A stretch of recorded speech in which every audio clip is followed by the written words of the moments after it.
Oui, nous étions aujourd'hui en session d'orientation budgétaire, c'est-à-dire la session préalable au vote du budget qui aura lieu dans 3 semaines, et on a fait un certain nombre de propositions fortes ce matin. On vit dans une période de crise où les choses ne se disent pas. Alors tout ne va pas mal, mais on voit une part de plus en plus importante de personnes dans notre société qui souffrent de troubles psychosociaux, qui appellent à l'aide des entreprises, des associations. On voit des associations disparaître aujourd'hui, des troupes de théâtre amateurs qui contribuaient à animer la vie sociale, qui donnaient des places à la banque alimentaire, qui permettaient d'avoir des temps de rencontre. On voit des clubs de sport qui sont aujourd'hui en difficulté. On a entendu aussi sur les cantons sur lesquels nous sommes élus des associations de loisirs du troisième âge qui arrêtent purement et simplement leur activité.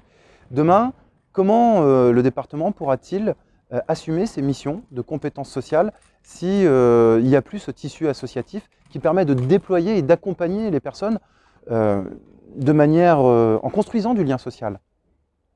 Il faut qu'on pose tout ça sur la table, et particulièrement dans les quartiers prioritaires. Et quand le Christian Gillet, la majorité départementale, disent ce matin, mais le rôle du département, c'est d'accompagner les petites communes rurales qui seraient les plus en difficulté, on pense que ce n'est pas du tout la bonne approche, et ce n'est pas l'idée qu'on développe.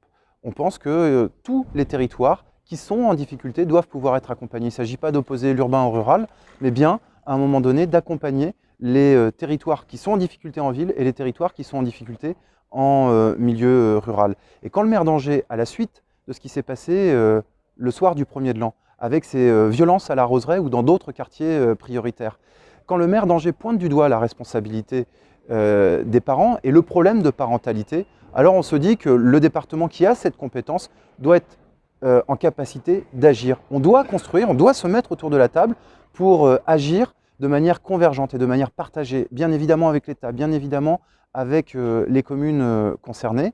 Il y a la possibilité de mettre en place des actions innovantes, notamment en mobilisant les collèges, en permettant de faire ce qu'on fait pour les communes primaires, pour les écoles primaires, avec les programmes de réussite éducative qui permettent d'impliquer les parents davantage dans l'éducation des enfants qui sont en difficulté. Ça marche. Mais quand on arrive au collège, tout s'arrête. Les collèges, ça relève de la compétence du département. C'est pour ça qu'on a demandé la mise en place d'enveloppes de 15 000, 20 000 euros par collège pour débloquer des actions de soutien aux enfants en difficulté qui obligent les parents à s'impliquer dans l'éducation de leurs enfants.